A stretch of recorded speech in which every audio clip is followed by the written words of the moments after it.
자, 28페이지죠?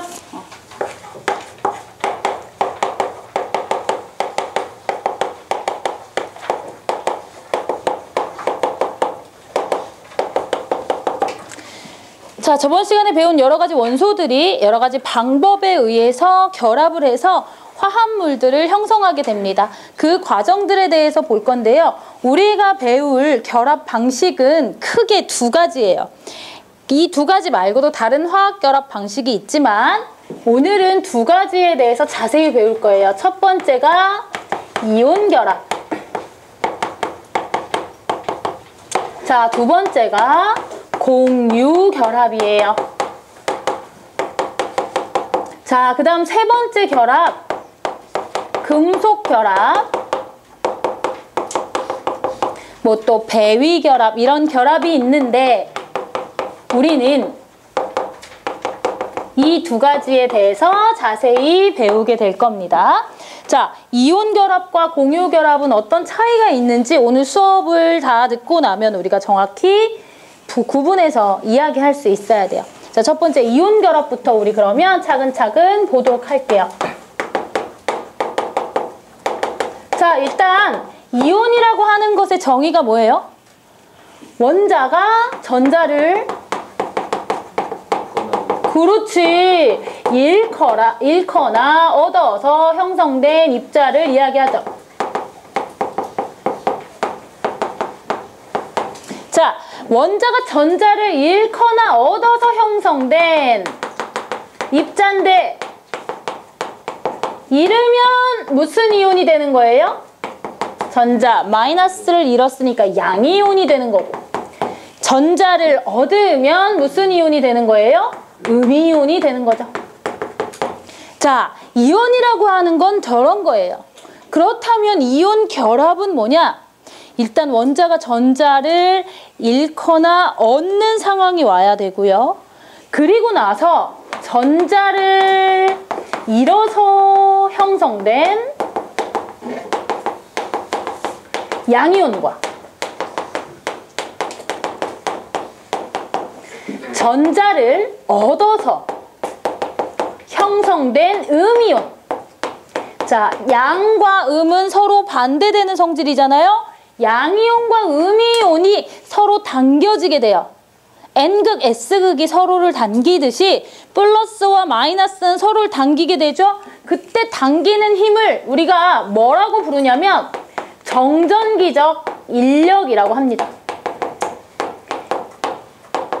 이 정전기적 인력에 의해 결합하는 것을 우리는 이온 결합이라고 이야기를 합니다. 이러한 과정은 꼭 양이온이 먼저 전자를 잃고 음이온이 전자를 나중에 얻는다가 아니라 이 어떠한 원자들끼리 같이 놔두면 자연스럽게 일어나게 돼요. 원자 상태로보다는 이온 상태로 안정하면 전자를 잃거나 얻어서 이온이 되게 됩니다. 자, 그래서 우리 책에 나온 예시를 통해서 이온 결합을 한번 조금 더 자세히 살펴보도록 합시다. 책에 이제 어떤 물질에 대한 예시가 나와 있냐면 염화 나트륨에 대한 예시가 나와 있습니다. 자, 첫 번째 양이온이 형성되는 과정부터 볼게요. 동그라미 1번에 보면 양이온이 형성되는 과정이 나와 있습니다. 전자를 잃어서 양이온이 형성될 때 이 양이온, 이온 결합하는 양이온은 다 무슨 원소냐? 금속 원소가 되죠? 그 다음 전자를 얻는 원소들은 비금속 원소가 됩니다. 즉 염화 나트륨이라고 하는 물질은 나트륨 원자와 염소 원자가 각각 전자를 잃고 얻어서 이온이 된 다음에 그 인력에 의해서 결합하게 된 것이죠. 나트륨 원자가 전자를 잃어버리는 과정과 염소 원자가 전자를 얻는 과정을 우리가 식으로 표현해보면 이렇게 표현할 수 있어요. 나트륨이 변신 뭐로? 나트륨 이온으로 변신하면서 전자를 뻥 내놓는다. 그럼 이 전자와 염화 이온이 결합해서 전자와 염소 원자가 결합해서 염화 이온이 형성된다. 이렇게 쓸 수 있습니다. 자, 위에 건 무슨 이온이 형성되는 과정이에요? 양이온이 형성되는 과정. 그리고 아래 건 음이온이 형성되는 과정이 되겠죠. 이 과정을 통해 이온 결합이 이루어지게 된다라는 겁니다. 그래서 이 이온 결합 물질들은 양이온과 음이온이 끊임없이 결합하고 있어요. 양음, 양음, 양음. 여러분들 집에 굵은 소금이 있으면 그 굵은 소금을 보면 알 수 있는데 염화나트륨 결정은 육면체 모양으로 되어 있어요. 그래서 커다란 그냥 굵은 소금을 이렇게 덩어리 보면 육면체 모양이구나 라는 게 느껴져요. 그게 나트륨 이온 주변에는 염화 이온이 6개 있고요. 그래서 육면체를 형성하고 있는 거예요. 자, 그림, 초록색으로 된 그림 한번 보세요. 플러스가 노란색, 초록색이 파란색, 음이온이 파란색이네요. 염화 나트륨 결정이 이런 식으로 생겼습니다. 첫 번째 봅시다. 이온 결합 화합물의 특징. 첫 번째, 양이온과 음이온이 결합한 일정한 개수비로 규칙적으로 배열되어 있다. 이온 결정에다가 줄쳐보세요. 이온 결정을 이룬다. 이온 결정을 이룬다. 이온 결정이 옆에 있는 초록색 그림입니다. 이온 결정을 이룬다. 자, 이온 결합 화합물의 특징 두 번째, 상온에서 고체 상태로 존재합니다. 상온에서 고체 상태로 존재한다. 그리고 그 다음 문장을 좀 이해해 봅시다. 단단하지만 잘 부스러진다. 이 이온 결합 화합물이 단단한 거를 여러분들이 알고 싶으면 집에 있는 굵은 소금을 땅에 뿌려놓고 한번 무의식 중에 밟아보세요. 근데 진짜 아파서 밟는 사람한테 뒤지게 맞을 수 있거든? 조심해야 돼. 지금 이 시기가 되면 이렇게 집에서 김장을 하고 김치를 만들고 하시는 경우가 많아요. 그래서 선생님은 어릴 때 이걸 경험했었는데요. 그러다 보면 아무리 청소를 잘해도 이 작은 소금 결정 한두 개 정도가 바닥에 떨어져 있는 경우가 있어. 근데 이게 상당히 불쾌한 기분이에요. 처음에 딱 밟았을 때는 이게 피가 날 정도로 뭔가에 찔린 듯한 느낌인데 잠깐 이제 이성을 돌아오게 해서 정신을 차리고 생각해보면 아, 소금이겠지. 설마 뭐 부엌 바닥에 무슨 유리가 떨어져 있고 하지는 않을 거잖아. 정신을 차려 보면 아, 소금이겠구나. 그러면 발바닥에요. 소금이 박혀 있어요, 실제로.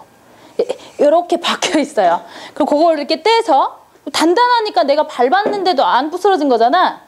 그걸 이렇게 떼서 손으로 이렇게 비스듬하게 누르잖아요? 그럼 바로 부스러집니다. 단단하지만 잘 부스러진다는 게 그 말이에요. 수직으로 눌렀을 때는 되게 단단해. 아파. 근데 옆으로 살짝 밀면 부식 하고 다 부스러집니다. 그런 특징이 이온 결정에 있어요. 그래서 단단하지만 잘 부스러지는 성질이 있다라는 거. 자, 세 번째 봅시다.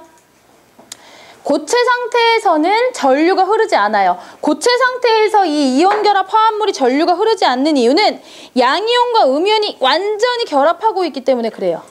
자, 전류가 흐른다라고 하는 것은 뭔가가 움직여야 되는, 여기다가 전류가 흐른다라는 것은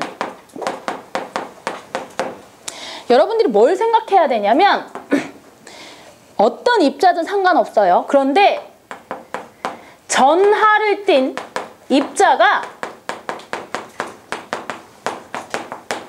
이동을 해야만 전류가 흐르는 거예요. 전류가 흐른다라는 건, 즉 플러스를 띤 놈이든 마이너스를 띤 놈이든 상관없어요. 그런데 전하를 띤 입자가 이동을 해야 됩니다. 이온 결합 화합물의 고체 상태의 경우에는 양이온, 음이온, 양이온, 음이온이 단단하게 결합을 하고 있기 때문에 이 결합을 끊고 움직일 수가 없어요. 그래서 고체 상태에서는 전류가 흐르지 않습니다. 그런데 이 이온 결합 화합물을 물에 녹이거나 아니면 아주 높은 온도로 가열해서 물이랑 섞이지 않은 상태에서 액체 상태로 만드는 거예요.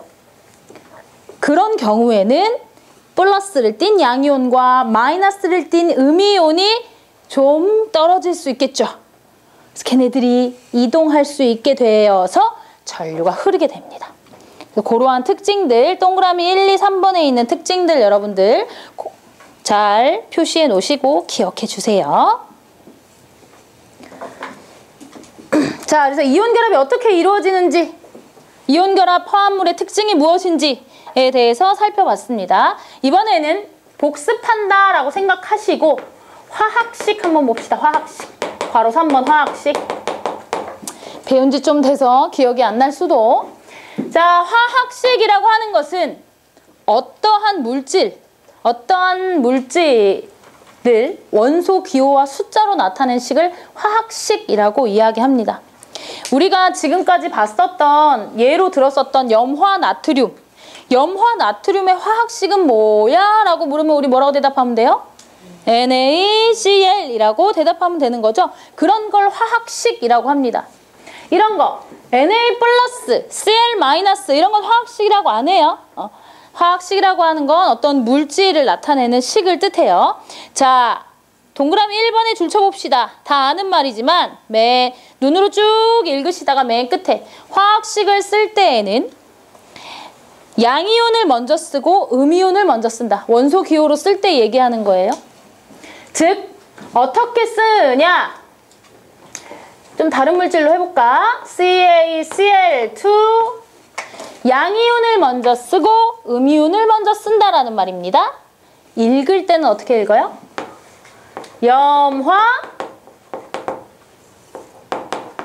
칼슘이라고 읽죠. 자, 이 화학식을 보면 칼슘 이온과 염화 이온이 결합했구나. 그래서 읽을 때 뭐라고? 염화 칼슘이라고 읽는다라는 거 요거 잘 기억해 주시고요. 이 화학식을 보면 우리가 어떤 것들을 알 수 있어요? 화학식을 보고 어떤 것들을 알 수 있어? 화합물이라고 꼭 할 필요 없겠네. 물질을 이루는 원소의 종류를 알 수 있죠. 그지? 그 다음에 또 뭘 알 수 있어? 양이온과 음이온이 결합했네. 결합한 개수비를 알 수 있겠죠. 이런 것들을 화학식을 통해서 우리가 알아낼 수가 있습니다. 이온결합 화합물을 한번 여러 가지 이온결합 화합물을 화학식도 한번 확인해 보고 어디에 사용되는지도 한번 확인해 봅시다. 자, 괄호 4번의 표 한번 보세요. 염화 나트륨 화학식 눈으로 확인하시고요. NaCl 소금이죠. 자, 그 다음 염화 칼슘. 염화 칼슘 물 먹는 하마에 들어있는 거예요. 습기 제거제. 염화 칼슘은 습기 제거제로만 쓰이지 않아요. 또 겨울에 좀 많이 뿌려지는데 며칠 전에도 길에 뿌려져 있던데 뭘로 뿌리죠? 뭐 오면 뿌려? 그렇죠. 눈 오면 뿌리죠. 자, 제설제라고 합니다. 습기 제거제 옆에다가 제설제라고도 적어주세요. 자, 염화 칼슘이 어떤 역할을 하는 거냐면요. 염화 칼슘이 어떤 역할을 하냐면 원래 이제 눈이 내리면 이 자연 상태의 눈이 완전히 순물질은 아니지만 그래도 순도 높은 물로 되어 있단 말이죠. 그래서 영하가 되면 얼어버려요. 눈이 쌓여 있는데 그게 다 얼면 다음 날에 굉장히 힘들겠지. 사고도 많이 발생하고. 그래서 눈이 오면 염화칼슘이나 요새는 그냥 소금을 뿌리기도 합니다. 소금을 쭉 뿌리는데 어떤 효과가 있는 거냐? 이 물에 어는 점을 낮게 해주는 거예요. 물이 원래 몇 도씨에서 얼어요? 0도씨. 그런데 염화칼슘을 뿌려주면 물이랑 염화칼슘이 섞여서 더 낮은 온도에서 얼게 되는 거예요. 그래서 염화칼슘을 눈이 왔다고 항상 뿌린다고 다 녹는 건 아니에요. 막 영하 15도, 20도 이렇게 되는데 염화칼슘 뿌려? 봤자 다 꽁꽁 얼어버려요. 그래서 영하 10도 아래로 내려가면 염화칼슘도 뿌리지 않아요. 그래서 여러분들 이 겨울에 보면 눈이 막 쌓여있고 한데 뭐 안 치우는 경우가 있어. 뭐 제설 작업을 안 하는. 그건 해도 얼기 때문에 더 꽝꽝 얼 수 있기 때문에 안 하는 경우가 있어요. 너무 추울 때. 그래서 염화칼슘을 제설제로도 쓰인다라는 거. 요새는 염화칼슘을 제설제로 쓰면 자동차 바닥이 잘 녹슨대요. 그래서 염화칼슘보다는 소금을 쓰기도 합니다. 공업용 소금. 그래서 길거리에서 논올 때 뿌리시는 거 보세요. 뭐라고 써있나? 염화칼슘이라고 써있는 봉투가 있기도 하고 염화나트륨이라고 써있는 봉투가 있기도 합니다. 자, 그 다음 세 번째. 수산화나트륨과 수산화나트륨 화학식 확인해보자. NaOH, 그지? 우리 산 염기할 때 배웠죠? 뭘로 쓰인다? 비누를 만들 때 수산화나트륨 쓰이고 배수관 세정제로도 쓰인다. 오른쪽에 탄산칼슘, 황산칼슘 나와 있네요. 자, 황산칼슘이랑 탄산칼슘은 묶어서 여러분들 물에 녹지 않는다라고 적어주세요. 자, 물에 녹지 않아요, 얘네 둘은. 이온결합 화합물 중에는 물에 아주 잘 녹는 물질들도 있고요. 물에 잘 녹지 않는 물질들도 있습니다. 이 둘은 녹지 않아요. 어디다 적냐고요? 황산칼슘과 탄산칼슘. 묶어서 물에 잘 녹지 않음. 선생님이 들고 있는 게 탄산칼슘이죠? 분필. 탄산칼슘은 우리 주변에 여러 군데에 있어요. 뭐 이런 벽 안에도 사실 탄산칼슘이 들어있어요. 탄산칼슘은 석회암의 주성분이거든요. 그래서 시멘트를 만드는 데에도 석회암을 부숴서 가공한 게 시멘트예요. 그러다 보니까 이런 벽 안에도 탄산칼슘이 들어있고요. 우리가 꽤 자주 먹는 달걀의 껍질도 탄산칼슘, 조개의 껍질, 그런 갑각류, 조개나 갑각류 등의 껍질에도 탄산칼슘이 많이 들어있습니다. 자, 그 다음 마지막 탄산수소 나트륨 화학식 한번 확인해보자. NaHCO3 탄산수소 나트륨. 탄산수소 나트륨은 빵에 들어있습니다. 보통 빵이나 쿠키 같은 데 탄산수소 나트륨 들어있고 소화기에 이제 용제로 사용되기도 합니다.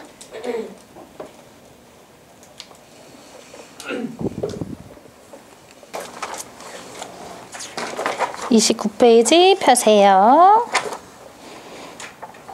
29페이지. 공유결합.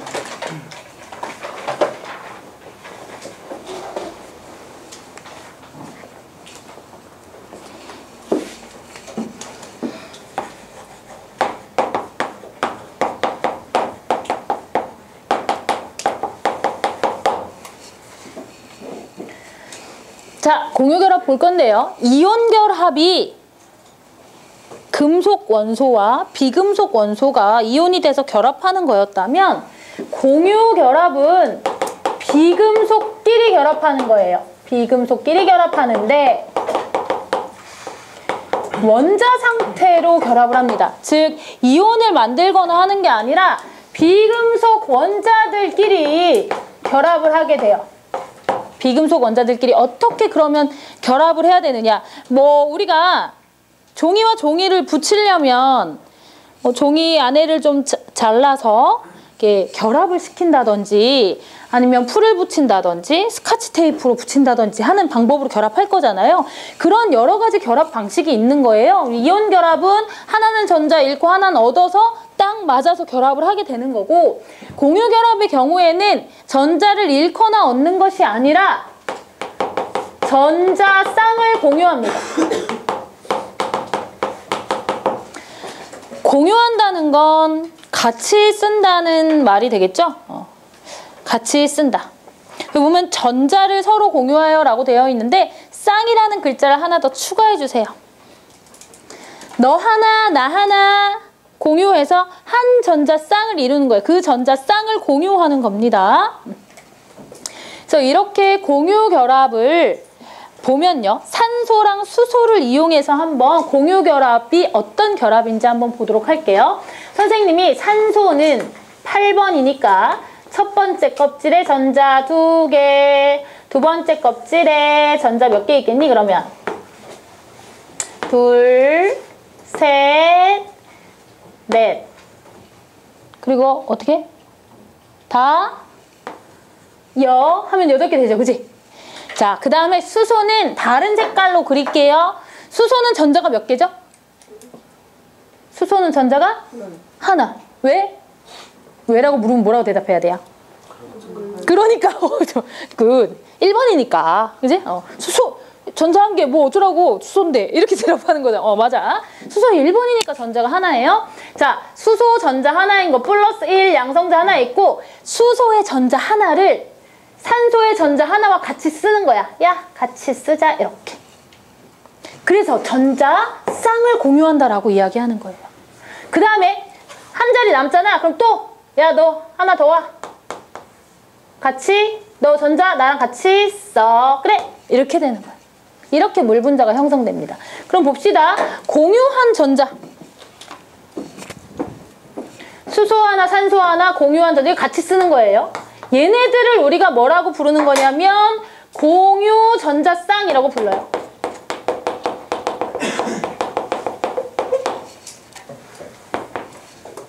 공유 전자쌍이 몇 개 있는 거예요? 2개 있네. 공유 전자쌍이. 이렇게 하는 결합을 공유 결합이라고 합니다. 굳이 그릴 필요 없어요. 책에 있으니까. 그 다음에 공유하지 않고 있는 전자들 있지. 요 전자들을 우리가 뭐라고 부르냐면 비공유 전자쌍이라고 불러요.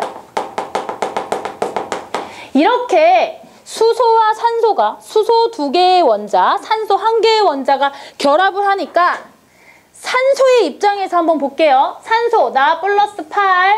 그래서 두 번째 껍질엔 전자가 6개밖에 없었는데 이제는 하나, 둘, 셋, 넷 같이 써. 다여, 7 같이 써. 8개가 되는 거예요.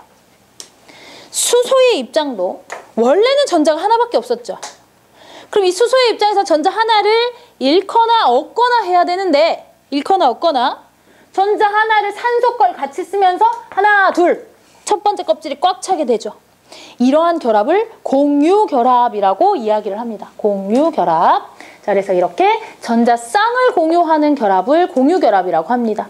우리 주위에 있는 공유결합 물질들은 굉장히 다양해요. 그 공유결합 물질들을 한번 지금부터 볼게요. 자, 괄호 2번. 괄호 2번. 분자 모형과 분자식. 거기에 나와 있는 모든 물질들은 공유결합을 하고 있는 거죠. 공유결합을 하는 물질들은 대부분 상온에서 독립된 형태의 분자로 존재하게 됩니다. 거기에 있는 분자들 한번 볼게요. 수소 원자 2개 결합해서 H2. 그 다음 산소 원자 2개 결합해서 O2 이렇게 돼 있죠. 앞에서 봤던 이온 결합 물질과 다른 게 뭐예요? 이온 결합 물질은 양이온과 음이온이 끊임없이 결합되어 있었죠. 그런데 공유 결합 물질들은 어때? 독립된 분자로 분자 하나, 분자 둘 이렇게 떨어져서 존재하게 되는 거죠. 그런 다른 점이 있습니다.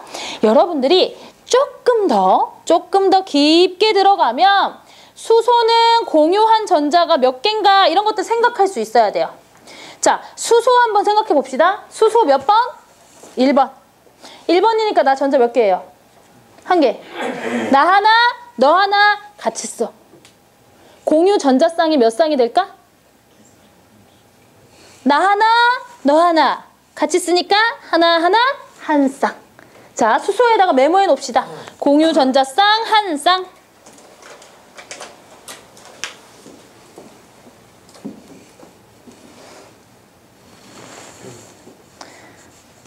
자, 산소의 공유 전자쌍 한번 생각해 볼까요? 산소는 5니까 몇 번? 8번이죠. 그러면 전자가 몇 개 모질라? 2개 모질라. 그러면 우리는 O2를 형성해서 맨 바깥 껍질에 전자가 몇 개인 것처럼 해야 되는 거야. 8개인 것처럼 만들어야 되죠. 근데 나 6개밖에 없어. 그러니까 다른 산소 원자랑 2개씩을 공유하는 거예요. 나 2개, 너 2개. 그럼 내가 쟤 2개를 쓰면 나 원래 6개인데 쟤 2개 같이 쓰니까 8개 되지. 옆에 있는 애 입장에서도 나 원래 6개인데 쟤 거 2개 쓰니까 8개 되지. 그래서 산소 분자의 경우에는 공유 전자쌍이 그럼 몇 쌍이 되는 거예요? 2쌍이 되는 거야. 그렇지. 이런 걸 생각할 수 있으면 좋습니다. 그 다음 물까지만 하고 넘어갈게. 물은 공유 전자쌍 몇 쌍이었어요? 2쌍. 딱 적어놓고 산소랑 물만 비교하고 넘어갈게요. 물은 산소 원자와 수소가 각각 각각해서 한 쌍, 두 쌍 되는 거죠. 수소는 한 번에 전자를 몇 개씩 공유했다고? 2개씩. 이렇게 생각하면 돼요. 물은요, 만들어질 때 내가 산소 원자라면 여기 수소 하나, 여기 수소 하나 해서 손을 잡은 거야. 그런데 산소 분자의 경우에는 손 좀 빌려줄래? 한 손 잡고 두 손 잡은 거야. 자, 봐. 이렇게 각각 잡은 이 결합과 이렇게 두 손을 잡은 결합과 누가 세겠니? 두 손 잡은 결합이 세겠죠. 그래서 공유 전자 쌍수가 똑같다 하더라도 결합이 다른 결합이 될 수 있어요. 얘네들은 하나씩 결합한 결합이고 산소 원자의 경우에는 두 손을 잡은 결합이 되는 겁니다. 그 결합의 종류에 대해서 지금부터 볼게요. 자, 괄호 3번으로 먼저 넘어가 봅시다. 괄호 3번. 단일 결합과 다중 결합. 공유 전자 쌍이 형성되는데 전자 하나씩 공유해서 이렇게 형성된 결합을 우리가 단일 결합이라고 해요. 산소 분자처럼 전자 2개씩을 공유해서 결합한 걸 우리가 이중결합이라고 이야기합니다. 자, 동그라미 2번 다중결합에 밑에 보면 이중결합이라고 돼 있죠? 이중결합 2개의 전자쌍을 공유한다.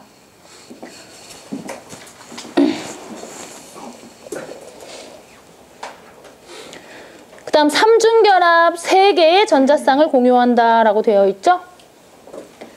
자, 그래서 3중결합이 2중결합보다 결합력이 세고 2중결합이 단일결합보다 결합력이 셉니다. 이해할 수 있겠어요? 밑에 있는 밑에 있는 그림 한번 봅시다. 첫 번째는 플로린 분자 F2, 두 번째는 O2, 세 번째는 N2 이렇게 됩니다. 첫 번째 결합부터 볼게요. 플로린 9번이라서 첫 번째 껍질에 2개, 두 번째 껍질에 7개의 전자를 갖고 있죠. 전자를 하나씩 공유하게 됩니다. 단일 결합을 이루고 있네요. 그 다음 산소로 넘어가 볼게요. 중간에 원자와 원자 사이를 한번 보세요. 원자와 원자 사이 전자를 2개씩 서로 공유하죠. 즉 공유 전자쌍이 2쌍 있죠. 그 다음 질소로 넘어가 볼게요. 질소는 맨 마지막 껍질에 전자가 5개 있습니다. 전자를 3개를 공유해야 돼요. 질소 원자와 질소 원자 사이에 전자쌍 1쌍, 2쌍, 3쌍 있는 거 보여요? 3중 결합입니다. 이 3개의 분자 중에 누가 결합력이 제일 셀까요? 그렇지, 3중 결합인 질소가 제일 세겠죠. 그래서 질소가 어디 많이 들어있어요? 공기에 80% 들어있고. 그렇지, 내가 굉장히 분노하잖아. 과자 봉지에 80%가 들어있죠. 왜 과자 봉지에 그냥 공기 넣으면 되지 굳이 질소를 넣는 거야? 그렇지, 부패하지 말라고. 공기에는 산소가 들어있잖아요. 그런데 산소는 다른 물질이랑 되게 잘 결합하는데요. 질소는 결합력이 세지, 3중 결합이다 보니까. 그래서 다른 물질이랑 쉽사리 결합하지 않아요. 그래서 과자 봉지 식품 포장하는 데에 이 질소를 충전하게 되는 겁니다. 질소를 충전해 놓으면 그냥 공기를 충전했을 때보다 길면 10배 이상 유통기한이 길어질 수가 있어요. 그래서 좀 불쾌하긴 하지만 그런 이유라니까 그냥 사 먹긴 하는데 너무 화가 날 때가 있죠. 그치? 과자 사 먹을 때. 과자가 되게 비싸더라고요, 요새. 편의점에서 과자 그냥 뭐 만만한 거 사면 1,500원, 2,000원이야. 그래서 선생님 얼마 전에 무슨 과자를 샀는데 3,000원이던데, 과자가. 오징어 땅콩이었나? 너무 비싸더라고요, 과자가. 과자 자주 사 먹어요? 잘 안 사 먹어? 비싸서 안 사 먹는 거니? 몸에 안 좋아서 안 사 먹는 거야? 자, 질소가 왜 과자 충전재로 쓰이는지 이해할 수 있어야 되겠죠. 왜? 질소 원자끼리 결합량이 너무 세서 다른 물질과 이 결합을 떼내고 결합하지 못하는 거예요. 그걸 다른 말로는 반응성이 작다라고 이야기할 수도 있습니다. 그래서 질소가 들어있습니다. 자, 이러한 이온 결합과 공유 결합에 대해서 살펴봤는데요. 또 너무 배웠던 내용이라 그런지 다들 좀 힘이 없는 경향이 있네.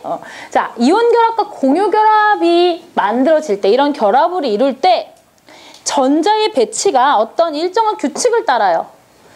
첫 번째 껍질 전자 몇 개?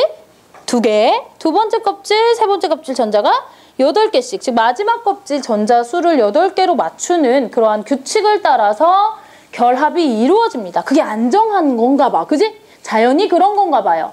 그러한 규칙을 우리가 뭐라고 부르냐면 팔전자 규칙이라고 부릅니다. 팔전자 규칙. 선생님 글자 수가 너무 많습니다. 조금 줄이면 이걸 다른 말로 옥텟 규칙이라고 합니다. 자, 여러분 영어로 문어가 뭐예요? 옥토퍼스라고 하죠. 문어가 옥토퍼스인 이유는 뭐냐면 문어 다리가 몇 개이기 때문에? 8개이기 때문에 옥텟 규칙. 8개 전자 규칙을 옥텟 규칙이라고 이야기합니다. 자, 그래서 모든 이 원자, 이온들은 안정해지기 위해서 전자를 잃거나 얻거나 아니면 다른 원자와 결합하거나 합니다. 이때 무슨 규칙? 8전자 규칙, 옥텟 규칙을 따른다라는 거. 책 오른쪽 중간에 이제 설명이 좀 나와 있습니다. 자, 옥텟 규칙이라고 하는 것, 맨 바깥쪽 껍질에 전자를 8개. 혹은 이렇게 설명해도 돼요. 전자 배치를 18쪽 원소와 같게 만드는 규칙이다. 이렇게 설명해도 됩니다. 자, 전자 배치가 18쪽 원소와 비슷하다라고 하는 것은 18쪽 원소는 원자과 전자가 몇 개라고 그랬죠? 여기 조심해야 되지? 그렇지. 반응할 수 있는 전자가 없게 만드는 거다라는 거예요. 전자 배치를. 그래야 안정해지니까. 그래서 화학 결합을 이룰 때는 항상 옥텟 규칙을 만족하는지를 확인을 해야 됩니다. 원자과 전자라고 하는 것은 반응에 참여할 수 있는 전자. 보면 산소 원자 같은 경우에 첫 번째 껍질에 있는 전자는 화학 반응에 참여하지 못해요. 이 바깥쪽 전자, 맨 바깥 껍질 전자라고 생각을 하셔도 됩니다. 왜 헬륨은 2개냐고? 대답해 주라고 하고 싶다. 헬륨 몇 번이에요? 2번. 그러니까 전자 2개. 아, 8전자 규칙인데 헬륨 2개냐고? 아, 그거를 갖다가 이 8전자 규칙이라고 하긴 좀 복잡하잖아. 그래서 이름은 옥텟 규칙이라고 짓고 헬륨의 경우에는 전자가 첫 번째 껍질 2개밖에 못 들어가니까 만족한다라고 보는 거예요. 18쪽 원소와 같은 전자 배치를 이루려고 한다라는 규칙을 우리가 옥텟 규칙이라고 이야기합니다. 그래서 여러분들이 원소 기호와 원자 번호를 쭉 외워놓고 전자 배치를 해보면 얘가 전자를 3개를 잃는지 뭐 2개를 얻는지 알 수 있잖아요. 그러면 처음 보는 물질이다 하더라도 어느 정도까지는 화학식을 맞출 수가 있어요. 이렇게? 그렇지, 한번 해봤어. 이런 표정으로라도 누군가가 이렇게 해주면 좋을 텐데 어떻게 한 명도 안 하고 강민아 고마워 끄덕여주고 있어. 자, 그래서 옥텟 규칙 굉장히 중요합니다. 기억하시고 넘어가 보도록 할게요. 괄호 4번 한 장 넘기면 괄호 4번 공유결합 화합물의 이용이 있습니다. 우리 주위에 어떤 공유결합 화합물이 있는지 보자라는 겁니다. 자, 첫 번째 과산화수소 H2O2 산화수소인데 산소가 과도하게 들어갔다 해서 과산화수소예요. 과산화수소는 소독약으로 쓰이고 선생님 며칠 전에 사봤는데 약국에서 이렇게 작은 병 600원에 팔더라고요. 600원 정도 합니다. 해봤어요? 좀 작은 상처에 과산화수소 약간 괴상한 냄새가 나는 흰색 투명한 액체인데요. 여기다 뿌리면 되게 따가우면서 뽀글뽀글 올라오는데 해봤어? 되게 귀 뚫은 사람들은 귀 뚫을 때 그걸로 소독하잖아, 그지? 그게 처음엔 되게 따가운데 나중에는 그 거품이 안 나오면 되게 속상해. 그럼 너무 변태 같나? 이게 뭐 종이에 베거나 이렇게 어디 조금 베거나 하면 이제 과산화수소로 소독하고 그래 봤는데, 근데 막 처음에는 뭐 따갑고 하지만 나중에 조금 괜찮아지면 막 오 거품 뭐 이러면서. 거품이 나오는 이유는 상처 속에 있는 물질들과 과산화수소가 반응해서 산소 기체가 발생돼가지고 거품이 만들어지는 거예요. 과산화수소 H2O2 공유결합 화합물이고, 그 다음 메탄올로 가봅시다. 자, 공유결합 화합물은 과산화수소랑 뷰테인 정도 말고는 화학식 외울 필요 없습니다. 자, 메탄올 알콜 램프의 연료. 알콜 램프에 들어 있습니다. 에탄올. 뷰테인이랑 과산화수소예요. 그 두 개는 알고 있으면 좋아요. 에탄올은 소독약. 알콜이라고 하잖아. 우리 알콜 소독 뭐 이런 거 할 때 에탄올. 에탄올과 메탄올을 섞어서 이 알콜 램프에 쓰기도 합니다. 그 다음 에탄올도 술의 주성분이다 이렇게 적혀져 있죠. 근데 100% 에탄올 먹으면 금방 죽어요. 큰일 납니다. 그래서 실험실에서 에탄올 보고 술 냄새 나는데 먹으면 금방 죽을 수도 있고요. 뭐 죽지 않으면 병원에서 이제 위세척 할 수 있으니까 일단 실험실에 있는 건 드시면 안 됩니다. 그 에탄올 냄새를 어디서 맡을 수 있냐면 선생님 오늘도 맡았는데 그 자동차 유리 닦는 거 있잖아. 슉슉 찍찍 뿌려서 유리 닦는 거. 그 안에도 에탄올이 들어있어요. 옛날에는 이 안전에 대한 거를 많이 신경 쓰지 않았을 때는 그 워셔액이라고 하는데 메탄올을 썼었거든요. 메탄올이랑 에탄올은 화학적 성질이 조금 비슷해요. 이렇게 잘 증발되고 막 이런 성질 비슷해. 냄새는 메탄올이 더 이렇게 고약하고, 메탄올 냄새는 오래 맡으면 여기 구역질 나요. 근데 메탄올이 되게 위험한 물질인 게 밝혀진 게 메탄올 증기에 기화된 메탄올 이제 기체 성분들에 오래 노출이 되면 실명할 수 있는 거예요. 그래서 어떤 공장에서 그런 일들이 좀 발생을 했어. 그래서 그 이후에 이제 그게 좀 문제가 되고 이슈화가 되면서 워셔액의 주성분이 메탄올이었다가 현재는 에탄올로 좀 많이 바뀌어가고 있습니다. 그래서 워셔액이 진짜 싸거든요. 이렇게 커다란 한 병에 뭐 1,000원부터 한 3,000원 정도까지 싸. 그래서 그거 뭐 몇 달 만에 한 번씩 이제 넣어주시면 돼요. 여러분이 사진 않잖아요. 근데 이제 어디 마트 가거나 할 때 좀 뭐 부모님이랑 대화가 별로 없는 것 같다든지, 아니면 요새 이 집에서 가장 어린 사람의 역할을 좀 못한 것 같다. 그러면 이제 실없는 소리 한번 하면서 메탄올인지 에탄올인지 그러면서 좀 잘난 척 좀 해보시고 이렇게 할 때 쓰세요. 메탄올은 별로 안 좋습니다. 에탄올도 그렇게 좋은 건 아닌데 메탄올보다는 훨씬 좋아요. 그 워셔액에 에탄올을 넣는 이유는 이게 창문 닦고 나면 어떻게 해야 돼? 물기가 빨리 없어져야 되잖아요. 그래서 넣는 거예요. 원래는 워셔액에 물이랑 세제만 넣어도 돼요. 큰일 나지 않아? 뭐 어차피 창문 닦는 건데 뭐. 그런데 물을 가지고 선생님 다 실험해봤거든요. 물만 넣잖아요. 그럼 상물이 닦이긴 해. 근데 이게 깔끔하게 증발이 금방 안 돼요. 그리고 물방울이 막 이렇게 묻어있어. 그래서 에탄올이 좀 들어가야 증발이 잘 되기 때문에 에탄올이 들어가는 거예요. 자, 그 다음 오른쪽으로 가서 뷰테인. 자, 뷰테인은 여러분들 잘 알고 있는 건데 부탄가스 들어봤죠? 휴대용 가스 번호에 들어가는 거. 부탄이라고 했다가 이제는 명명법이 다 바뀌어서 뷰테인이라고 이야기해야 돼요. 그거랑 똑같아. 우리가 메탄가스라는 거 어릴 때부터 들어왔는데 우리는 메탄이라고 부르지 못하고 뭐라 해야 돼? 메테인이라고 하잖아요. 교과서에서. 그거랑 똑같아요. 자, 뷰테인, 휴대용 가스 연료로 쓰인다.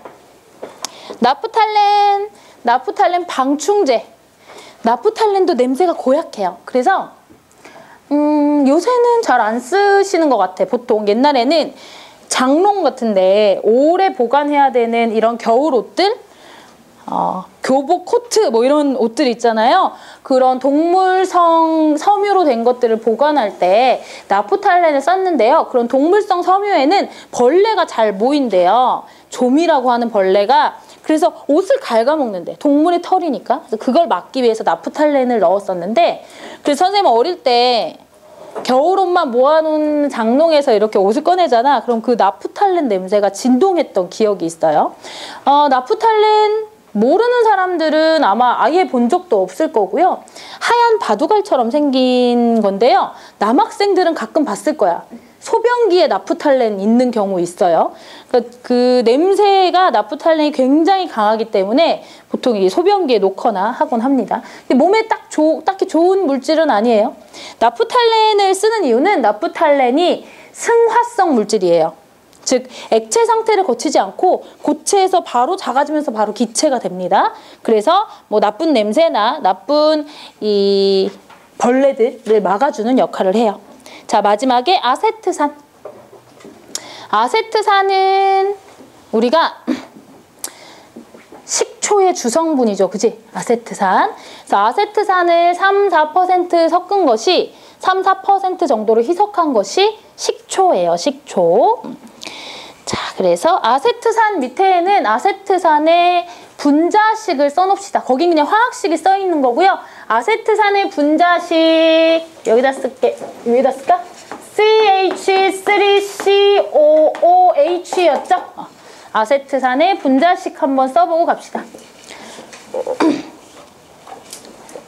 저거랑 이거랑 다른 게 이 분자로 분자식을 나타낸 것들이 있고요. 이거는 그냥 비율만 나타낸 식이에요. 그러니까 탄소와 수소와 산소의 비율만 나타낸 식.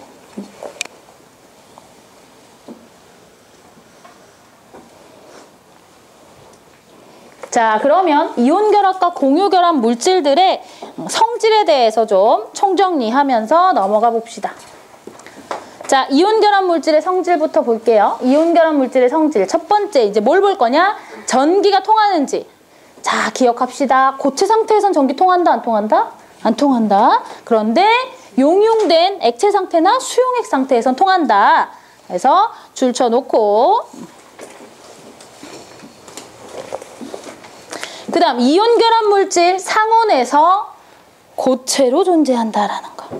상온에서 고체 상태. 그 다음 이온결합 물질의 특징 중에 하나, 녹는 점과 끓는 점이 높다. 즉 액체로 만드는데 많은 열이 필요하다라는 거예요. 이온결합 물질 자체를 녹이는 데에는 굉장히 높은 온도가 필요해요. 소금도 니네 집에 가서 소금을 후라이팬에 놓고 한번 액체로 만들어봐. 후라이팬에 불 붙어도 액체가 안 될 거예요, 아마. 굉장히 높은 온도에서 가열을 해야 염화나트륨도 액체가 되고, 염화나트륨이 액체 상태가 되면 약간 빛을 내요. 그래서 선생님 옛날에 다큐멘터리에서 본 것 같아. 죽염 만드는 다큐멘터리에서 염화나트륨 막 액체로 만들고 이런 거 본 적이 있어요. 그 대부분의 이온결합 물질은 양이온과 음이온이 굉장히 단단히 결합되어 있기 때문에 이 결합되어 있는 부분들 양음이온을 떼내는 게 아니라 얘네들 있는 상태에서 양음이온 놔두고 이 결합한 건 놔두고 다른 애들 거리를 벌려야 되는 거잖아요.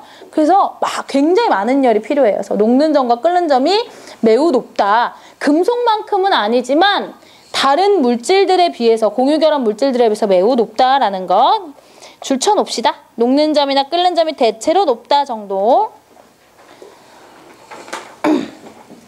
그 다음 외부에서 힘을 가할 때 단단하지만 잘 부스러진다라는 거. 어떤 방향으로 힘을 주게 되면 이런 거예요. 양, 이런 식으로 결합되어 있었던 거야. 양,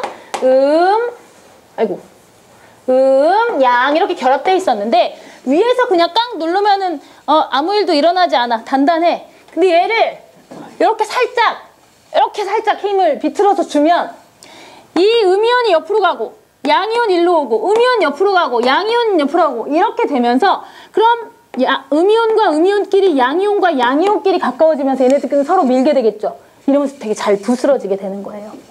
심심할 때 한번 해보세요. 굵은 소금 커다란 덩어리 꺼내서 수직으로 눌러봐.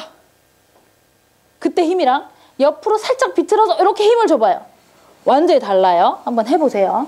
소금을 밟아보는 게 최고인데 진짜 그 불쾌함은 레고 밟은 거랑은 비교할 수 없지만 하여튼 순간적으로 굉장히 깜짝 놀래요. 소금을 밟으면. 한번 언젠간 경험할 수 있겠죠. 자, 이온 결합 물질의 성질 용해성으로 가봅시다. 어디에 잘 녹느냐? 물과 같은 극성 용매에 잘 용해된다라고 돼 있어요. 자, 물과 같은 극성 용매다라고 하는 건 뭐냐? 극이 있다는 거잖아요. 이쪽과 저쪽이 다르다는 거예요. 여기 물 분자가 그려져 있으니까 한번 볼게요. 물 분자가 비공유 전자쌍이 있는 데는 마이너스 마이너스 마이너스 마이너스 이렇게 마이너스 성질을 띠는 전자가 돌아다니고 있는 거죠. 그지? 이쪽은 물 분자가 이렇게 생겼을 때 선생님 물 분자를 그려볼게요. 물 분자가 이렇게 좀 크게 그려볼게요. 생겼을 때 산소 원자 쪽은 마이너스 전하를 띠게 되는 거예요. 비공유 전자쌍들이 있기 때문에. 원래 수소가 갖고 있던 전자는 산소랑 뭐 하고 있어요? 여기서 공유하고 있지. 얘는 여기 있는 거야. 그러니까 수소 쪽은 전자가 있어요? 없어요? 수소 원자 쪽은 전자가 없어요. 그러니까 이쪽은 무슨 전하를 띠게 돼요? 플러스 전하를 띠게 돼요. 이러한 물질, 이러한 분자를 우리가 극성 분자라고 해요. 한쪽은 뭐 플러스 전기, 한쪽은 마이너스 전기를 띠고 있는. 이런 물질 말고 그러면 극성이 아닌 물질을 하나 보여드릴게요.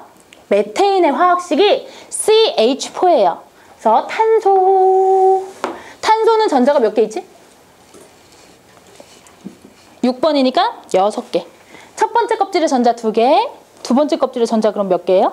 4개. 그럼 여기다 이렇게 그려볼게요. 그냥 셋, 넷. 메테인은 탄소와 수소 4개가 결합한 거거든요. 수소 하나 전자 가져와서 여기 결합. 수소 전자 하나 가져와서 여기 결합. 수소 전자 하나 가져와서 여기 결합. 또 전자 하나 가져온 수소가 여기 결합. 자, CH4 메테인은 헛 대칭이지. 그래서 얘는 극성을 띠지 않아요. 여기도 플러스고 여기도 플러스고 여기도 플러스고 여기도 플러스 성질 띠는 거 아니에요? 띄어요. 하지만 이게 뭘 이루고 있어? 대칭을 이루고 있죠. 그래서 이런 물질들은 극성이 없다라고 이야기해요. 극성이 있는지 없는지를 우리가 눈으로 분자 모양을 보고 판단하는 되게 쉬운 방법은 뭐냐면 너희들 미술 시간에 데칼코마니 배웠죠? 뭐 이렇게 물감 이렇게 칠해서 이렇게 하는 거 있잖아. 한쪽에 칠해서 똑같은 모양 찍히잖아요. 분자를 반 나눴을 때 이렇게 접어도 일치되고 이렇게 접어도 일치돼. 그러면 극성 분자야. 거의.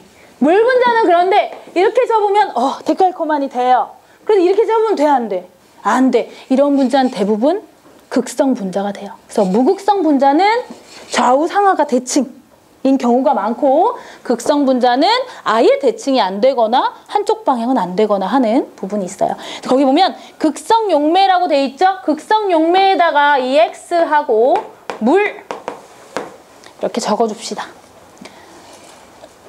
이온 결합 화합물은 극성 용매에 잘 녹습니다. 그 다음 용해성에 한 가지만 더 메모할게요. 물에 잘 녹지 않는 이온 결합 화합물도 있어요. 그거를 갖다 써주자. 물에 녹지 않는 이온 결합 물질을 우리가 두 글자로 앙금이라고 합니다. 이온 결합 물질이 다 물에 잘 녹는 건 아니고요. 물에 안 녹는 물질들도 있어요. 대표적으로 분필, 주성분, 탄산칼슘 같은 것들은 물에 잘 녹지 않습니다. 자, 그 다음 괄호 2번. 공유결합 물질의 성질 한번 봅시다. 공유결합 물질은 대부분 대부분이 아니죠. 공유결합 물질은 비금속 원자들끼리 결합한 것이기 때문에 전기 전도성 없어요. 그런데 딱 하나의 물질만 전기 전도성이 있습니다. 그게 누구냐? 여러분들 중에 한 반 정도는 지금 쓰고 있는 샤프심, 연필심의 주성분 흑연이 돼요. 흑연은 전기가 잘 통합니다. 그래서 흑연을 제외하고는 공유결합 물질은 거의 다 전류가 통하지 않는다라는 거. 자, 그 다음 끓는 점 봅시다. 녹는 점과 끓는 점이 낮다. 그래서 어떤 공유결합 물질들은 꽤 많은 공유결합 물질들이 상온에서 기체 상태로 존재하죠. 뷰테인도 마찬가지로 상온에서 기체 상태로 존재합니다. 용해성. 염화수소 밑에 HCl이라고 쓰셔야겠죠? 염화수소 HCl. 암모니아 NH3. 염화수소나 암모니아는 물에 잘 녹는다고 돼 있죠? 걔네들은 무슨 분자이기 때문에 물에 잘 녹을까요? 극성 분자이기 때문에 물에 잘 녹는 거예요. 공유결합 물질 중에서는 극성인 애들도 있고 무극성인 애들도 있어요. 이렇게. 그런데 암모니아와 염화수소의 경우에는 극성 분자입니다. 즉 한쪽은 플러스 한쪽은 마이너스 전하를 띠는 분자이기 때문에 물에 잘 녹습니다. 이러한 성질들 알아봤고요. 화학결합에 대해서 보고 있어요. 이온결합, 공유결합에 대해서 이제 자세히 봤고 다른 결합들이 어떤 결합인지 구경만 하고 넘어갈게요. 이거는 자 밑에 4번 그 외의 결합. 배위결합부터 나와 있네요. 배위결합이라는 결합이 있구나. 배위결합은 공유결합이랑 비슷해요. 비슷한데 공유결합은 어떤 결합이었지? 너 하나, 나 하나 이런 식이었죠. 아니면 나 2개 있는데 너도 2개, 오케이 이렇게 결합하는 거예요. 공평하게 내는 건데 이 배위결합은 그렇게 전자를 공유하긴 하지만 공평하게 하나씩 2개씩 내는 것이 아니라 일방적으로 너 원자, 나 전자 좀 많아 이리 와! 결합하는 거야. 내 거 그냥 같이 써 이놈! 이렇게. 이런 결합을 배위결합이라고 합니다. 자, 예시로 나와 있는 그림 보면서 아, 이런 거구나 하고 넘어가시면 돼요. 자, 배위결합 봅시다. 비공유 전자쌍을 가진 원자나 분자가 그러니까 아직 결합을 이루지 못한 전자쌍이 있는 원자나 분자가 다른 이온이나 분자에게 그 다음부터 줄칩시다. 비공유 전자쌍을 일방적으로 제공. 내가 다 줄게 하는 결합을 배위결합이라고 이야기합니다. 자, 그 다음 금속결합. 금속결합은 어떤 결합인가? 금속결합은 금속 물질들의 결합인데요. 금속 양이온과 자유전자가 똑같이 이온결합처럼 금속 양이온은 플러스, 자유전자는 마이너스 이런 정전기적 인력에 의해서 결합한 방식을 금속결합이라고 이야기합니다. 그래서 거기다가만 줄쳐놓자. 금속 양이온과 전자 사이의 정전기적 인력.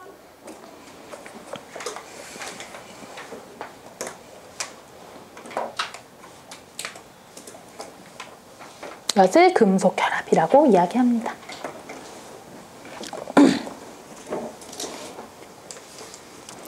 자, 그래서 이온결합과 공유결합에 대해서 알아봤어요. 우리 지금 배우고 있는 부분들 우주에서 원소가 처음 생성돼서 우리 주변에 있는 물질들이 어떤 것들이 있나를 보면서 여기까지 오고 있죠. 그러면 오늘 배운 내용들을 기초로 해서 인간 혹은 동물이 살아가는데 필수적인 물질들이 어떤 것들이 있는지 그리고 그 물질의 특징들이 뭔지 이런 지식의 베이스를 가지고 한번 살펴보도록 합시다. 우리가 생존하는데 진짜 필요한 물질들은 어떤 게 있을까? 공기 중에서 제일 중요한 건 뭐예요? 산소. 물론 100% 산소로 돼 있으면 큰일 나. 과호흡으로 금방 하나둘씩 쓰러질 거예요. 산소 농도가 너무 높아도 안 되지만 산소라는 물질은 이 동물 식물이 살아가는데 굉장히 중요하죠.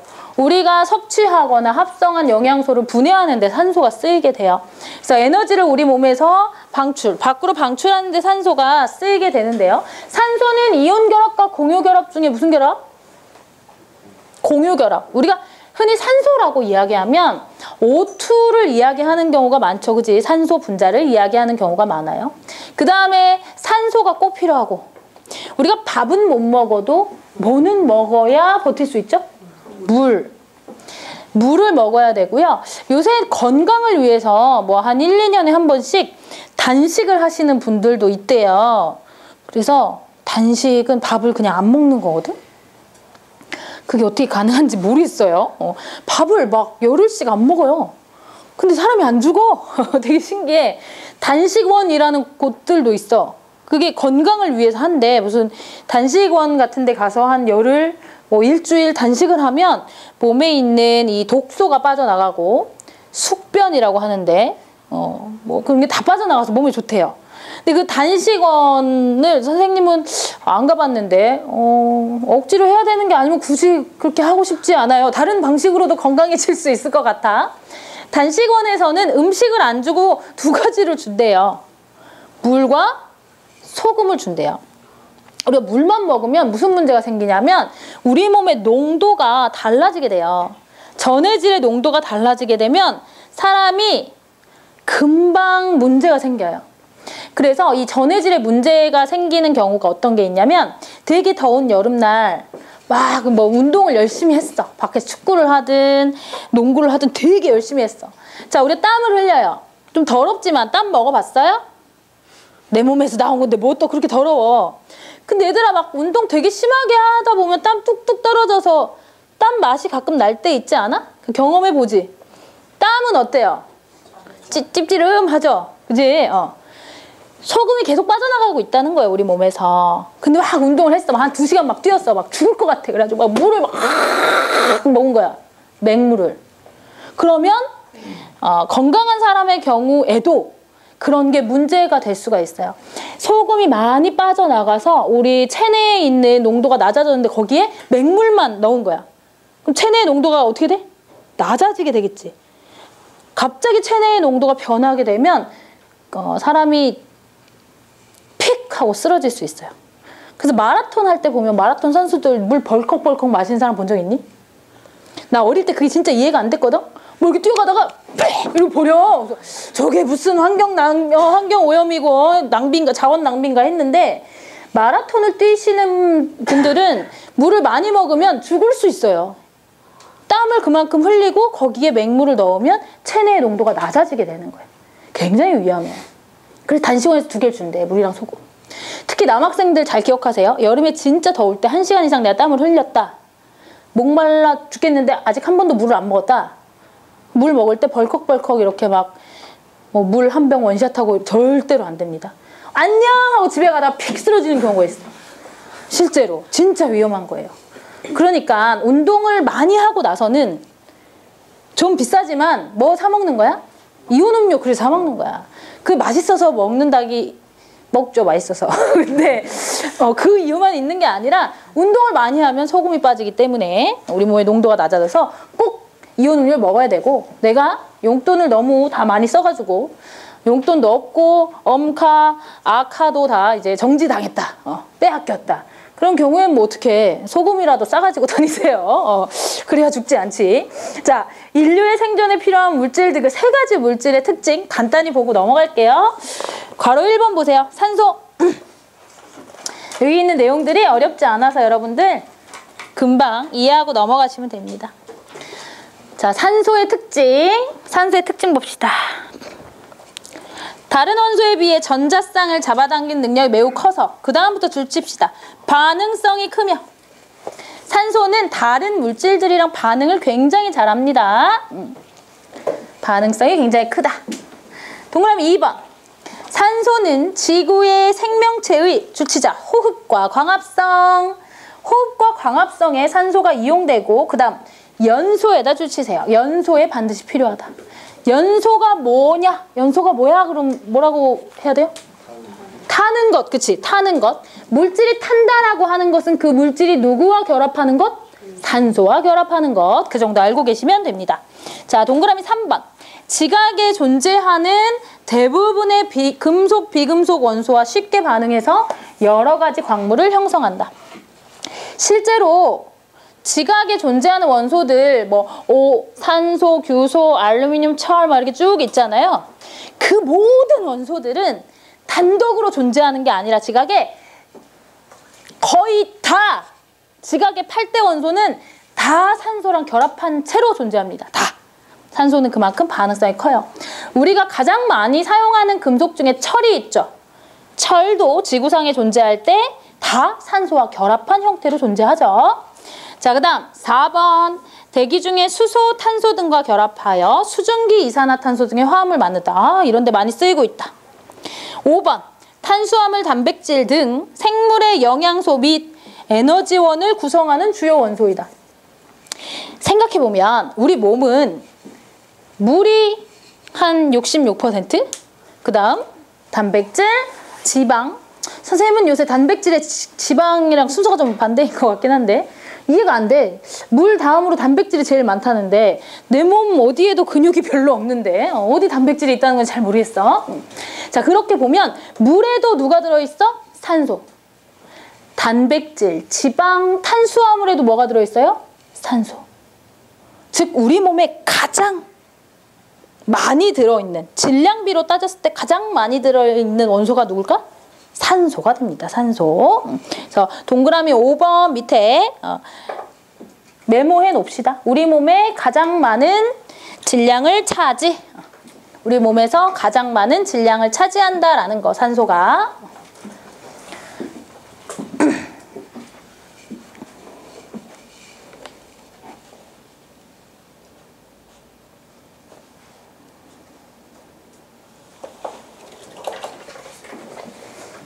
그 다음 물의 특징으로 가볼까요? 물. 자, 물은 뭐 너무 어릴 때부터 많이 배웠죠. 좀 더 화학적인 방법으로 접근해서 보도록 합시다. 물. 지구 구성의 70%. 지구를 구성하고 있는 물질의 70% 하면 조금 잘못된 말이 될 수 있어요. 그래서 지구를 사이에 표면. 지구 표면의 70%가 물입니다. 지구 표면의 70%가 물.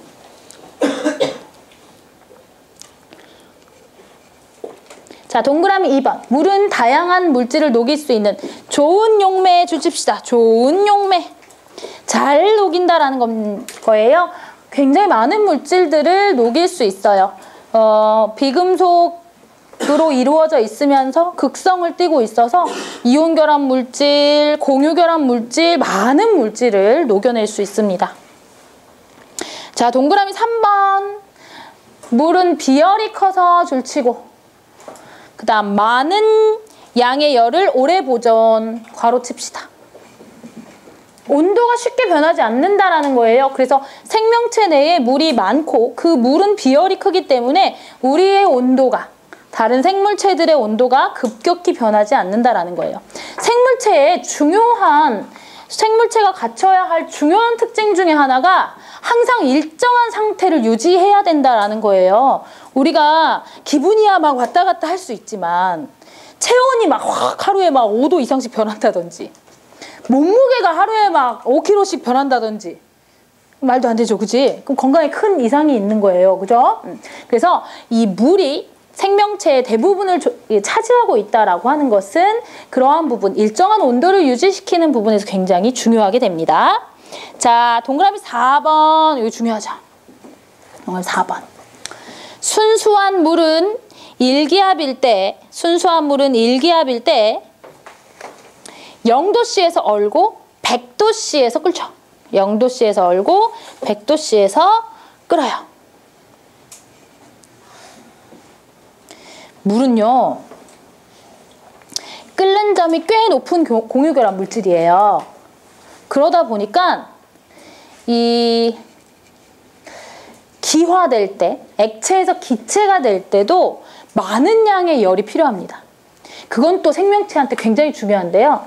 우리가 더우면 땀이 나는 이유가 그것 때문이에요. 땀이 나. 그럼 땀이 액체 상태로 여기 맺혀 있어? 그럼 왜 땀이 나는 거예요? 그 액체가 뭐 하면서? 증발하면서 내 몸에 있는 열을 빼앗으면서 증발하는 거예요. 그럼 땀 났는데 아 더워 이렇게 하면 어때? 훨씬 시원하지. 그냥 맨살일 때보다 땀방울이나 물방울이 있을 때 더 시원하죠. 그것은 물이 기화되면서 내 체온을 많이 가져가기 때문에 그래요. 그래서 이 체온 조절하는 데 있어서 물의 이러한 특징들, 끓는 점도 높고 기화열도 크고 이런 것들이 굉장히 중요합니다. 그 다음 거기에서 이제 맨 마지막 문장에 줄치고 넘어갑시다.